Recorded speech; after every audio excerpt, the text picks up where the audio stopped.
Good afternoon and welcome back yet again to one of the extravaganzas. So this is Friday the 24th of February 2023. Again, you should have this printed out beside you. You should have the mark scheme because the mark scheme tells you where the marks are. It's the higher tier P1 double award science physics. So let's go through this one. So the first question is on the structure of the atom. Now, there's always a twist in these ones.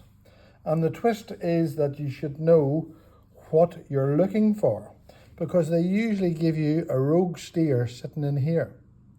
Now, people just look at that and they say, oh, the black ones are the protons, or the black ones are the neutrons, and that's the nucleus. That's not true. It's a neutral atom. So the whole thing about a neutral atom is we're back to PEN. Protons, electrons and neutrons. If it's neutral, it is the same number of protons as electrons. This has 4 electrons, so it must have 4 protons. Look, 4 electrons, so it must have 4 protons. 1, 2, 3, 4. It's the black spheres are the protons. So there's the proton. Now remember, A cross zebra. The zebra tells the atomic number. The atomic number tells the number of protons. The top number, A, tells the atomic mass, the number of nucleons. So go back over here. I know it has 4 protons. 1, 2, 3, 4, 5. It has 9 things in the nucleus. 9 nucleons. That's a slippy question, because if you just juke in, you're going to get these. It's a 50-50 chance of getting them right or wrong. So the mass number is 4 because there's 4 electrons, so there's 4 protons because it's neutral. Number of neutral particles, 5. Neutrons are neutral. And state the atomic number. The atomic number, oh, I maybe got this wrong. Let me just check. The atomic number is 4. See, I even got it wrong.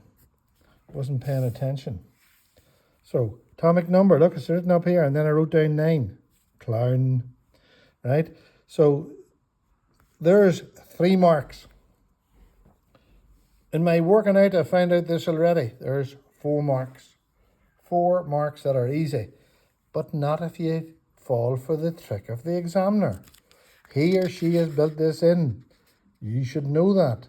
You work during the exam. You just don't accept anything at face value. If a neutral atom acts as to become a positive ion, what must happen to it? Well, a positive ion, let's have a look. There's a neutral atom, Na, same number as protons as electrons. Very happy chap. And it's going to become a positive ion. So lose an E.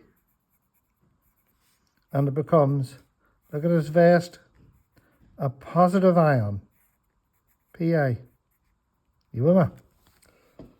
Happy days, right? So it loses an electron.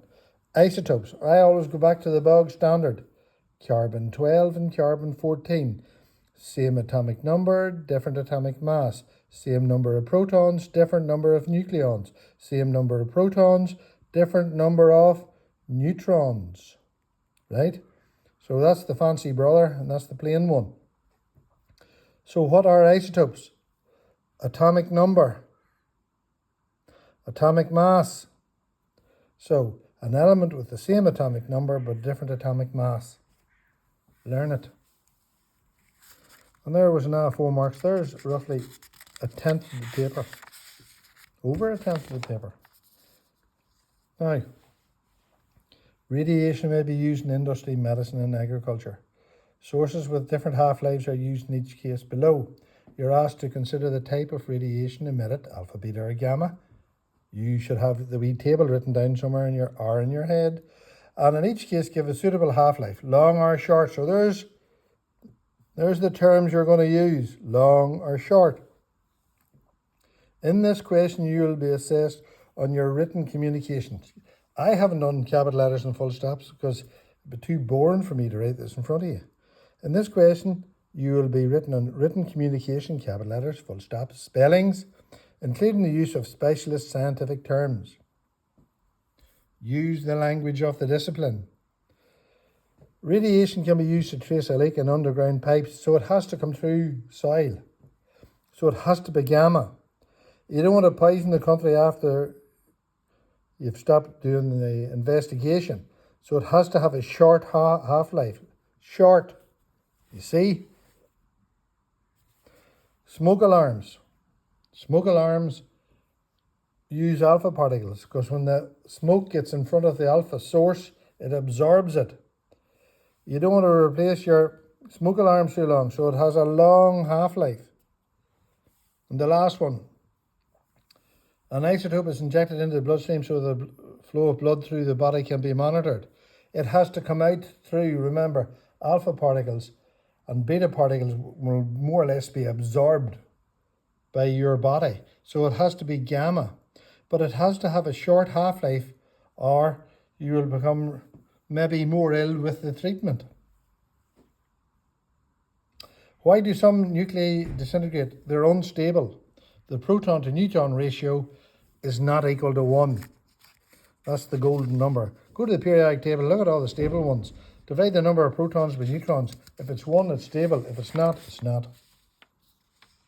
There's not a question. How many questions is that? 7 marks. So we're now at 20%. A speedboat moves with a constant acceleration. The mass of a speedboat is this. Now, this is Newton's second law. Unbalanced. Unbalanced forces. It's not the first law where it's balanced. Resultant force is equal to mass by acceleration. The force is measured in newtons. The mass is measured in kilos. The acceleration is meters per second squared. Calculate the resultant force acting on the speedboat. Resultant force is mass by acceleration. There's the mass. It is in kilos. Happy days. There's the acceleration. It is in meters per second squared. Happier days. Take the calculator out. Have a look. Clear that. That's great. Well, 750 times 3 is 2,250. Fair enough? Calculate the weight of the speedboat. Weight, the pull of gravity, is equal to mass by the gravitational pull. You're on the planet Earth. 7,500 newtons. W equals mg. There's 2 formulas. If you don't know them, you can't do the questions. It's on the formula sheet. Go and learn it. State will happen to decide the speed of the boat when the size of the engine force is equal to the size of the resistive force. Now remember, I've drawn this little balloon. Newton's first law can be stopped. The 2 forces are balanced. It's an equilibrium. Newton's first law, it can be going at a constant speed. The 2 forces are in equilibrium. Her flowing in the wind, her not flowing in the wind. The resultant is 0. What's it say up here? Force is equal. F equals D. Newton's second law is unbalanced. This is balanced. See, they've done a queer slippy trick on that question. Went from unbalanced forces to balanced forces. Newton's first law, speed will be constant. The other possibility is it could have been stopped. Read the question. Constant speed, the 2 forces are equal. Now again, Hooke's law comes up again. How do we know it's Hooke's law? Force against extension. There's Hooke's law. Force is equal to a constant times extension. This is the spring constant measured in newtons per meter. The extension can be measured in meters. In this case, it's millimeters. Newtons, millimeters. So the spring constant will be, look, newtons is equal to the spring constant times millimeters. So what will be the unit of K this time? Newtons per millimeter. Do the question. Find the gradient of the graph and give its unit. Now, gradient. Rise over run. Look at 5. I have marked it on the graph. I have used a ruler to mark it on the graph. The run is 10. I have used a ruler to mark it on the graph. 5 over 10, 0.5. The gradient. Newtons. Y unit. Gradient units, Y unit. Over X unit. Newtons per millimetre. Happy days? Also remember, we'll just put this in now, F equals Kx, Ke, Y equals Mx plus C. Do a bit of mapping. The gradient is the spring constant. Force on your y-axis, extension on your x-axis. The gradient is the spring constant. The student wants to find the extension of the same spring when the force is 16 newtons. The spring has not reached its limit of proportionality. Remember, in Hooke's law, force is proportional to extension. That's usually 1 mark. Provided you don't exceed, what are they saying? The limit of proportionality. So remember that.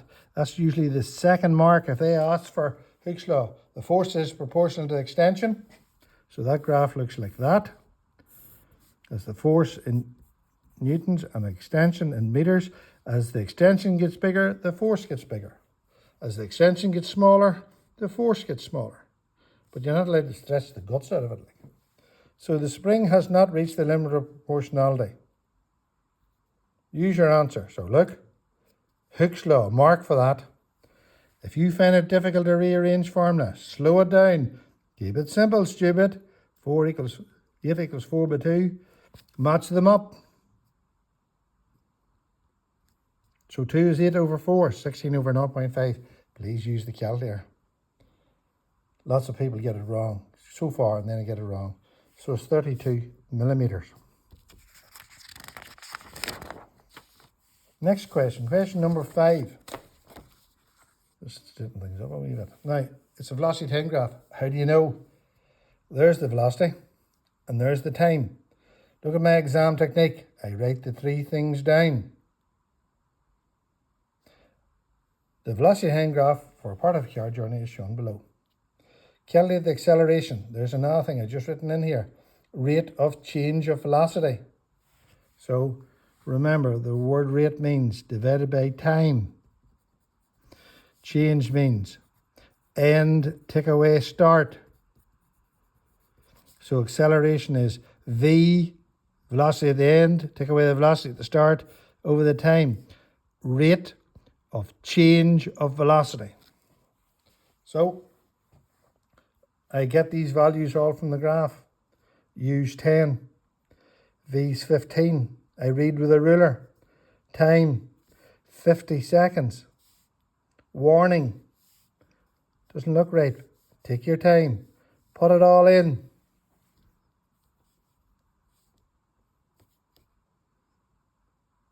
I also know that slope is the acceleration.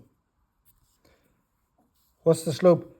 A rise, 5, over run, 50. Same thing. Which one of them is right? Both. It says, now this is where you have to be careful with velocity time graphs. You be very careful where the examiner is asking the time. They're trying to trick you on the times. They're not asking the total distance. They're asking distances at specific times. So calculate the total displacement. First 50 seconds, look. See that bit there? There's your first, it's that area I want, look. Area, I want the area. I have drawn the shape, look. There's that, hang on, you can't see it. There's that shape there. There's that shape there. It's a triangle and a rectangle. Half of 50. Half of 50 by 5. 50 by 10. Carefully add them up. 4 marks for that. During the last 50 seconds, the car has a negative acceleration. a deceleration. So its velocity is decreasing with time. Have a look. Its velocity is decreasing with time. As the time goes on, the velocity gets smaller. Again, vectors. Learn it. I can't learn stuff for you. I can highlight it. I can't learn it for you. Now, this is again a slippy question by the examiner. A box is placed on a table. The box has a weight of 40 newtons and the table is 160. So the total force is 200 newtons. The total pressure is 25 newtons per centimetre squared. Now have a look here. Pressure is force over area. Another equation for you to learn. The pressure is in pascals. And pascals, look, I didn't write this in, but I'm going to write it now. Newtons per metre squared. That's assuming the area is in metres squared. And the force is in newtons. But they tell me the pressure is 25 newtons per centimetre squared. So my area will be in centimetres squared. Look, newtons per centimetre squared. So 25 is equal to 200 over A. There's the old KISS routine. Keep it simple, stupid. Take your time. Rearrange the formula. You're not doing anything else in the exam. 8 centimetres squared. Again, look. A unit missing. I could miss a mark by just writing down 8. You don't go into an exam to miss marks like that. The box is replaced with another box of smaller mass. Explain fully what effect this will have on the pressure exerted on the floor. Now, if this force is smaller and that stays the same, the relationship between the pressure and the force is they are directly proportional.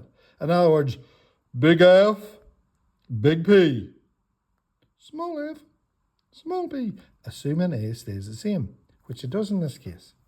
So the pressure will decrease because the force is smaller, the area remains the same. 3 marks, 1 mark, 2 marks, area remains the same.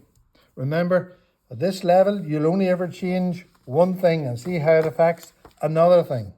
So the area has to stay the same.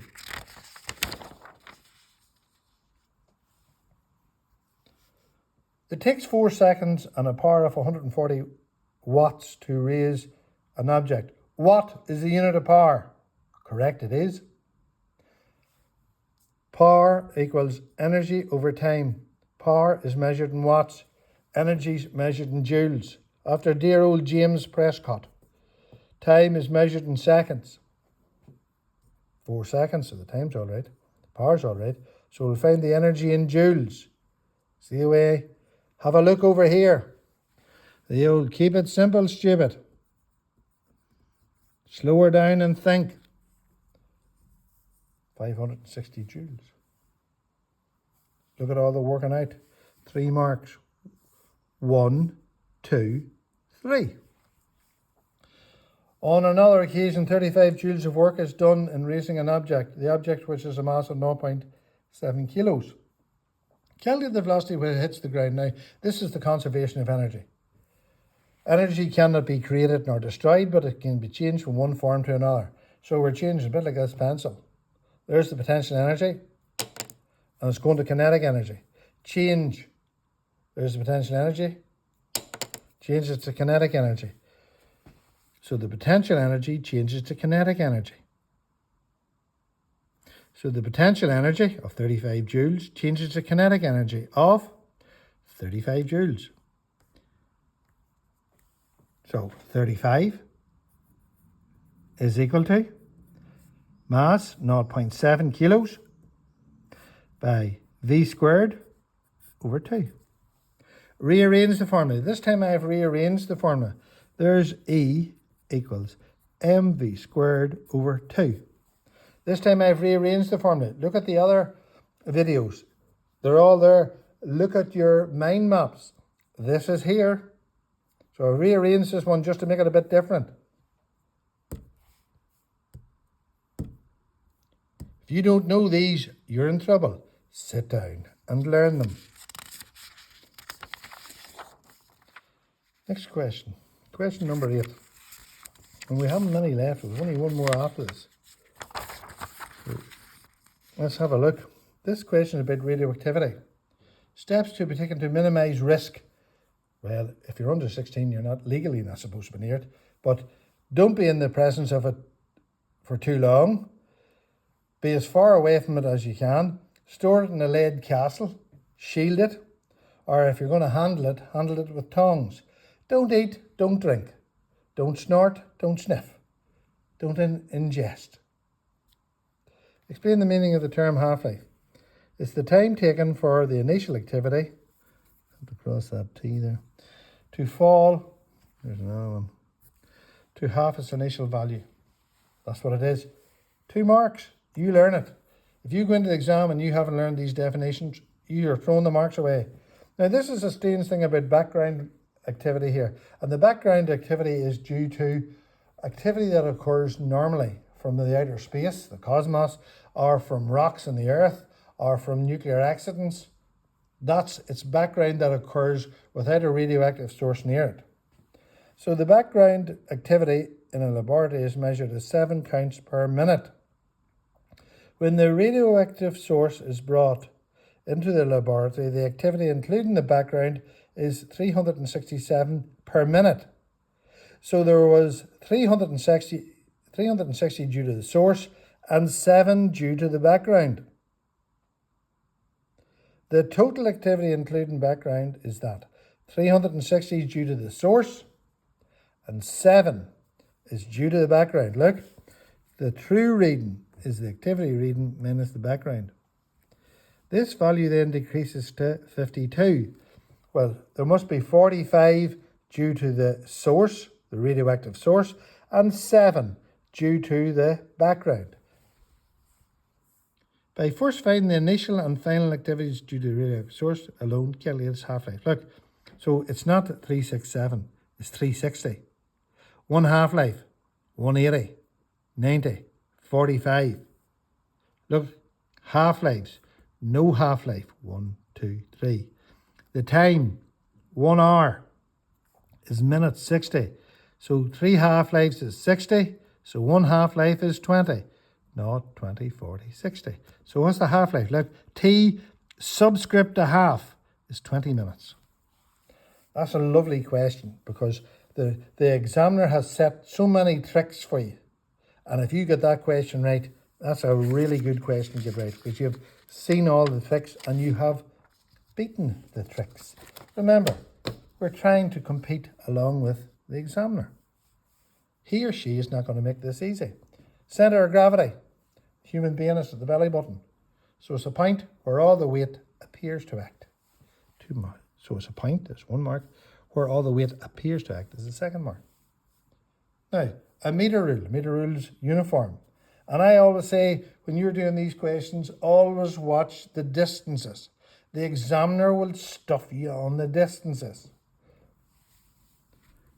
Meter rule, that's 50. So that's 25. 25 and 25 gives me 50. That's 10. So that's 40. Do you see the way the examiner set this one up for you? To fall. Boy Y has a weight of 11 newtons. Box Y.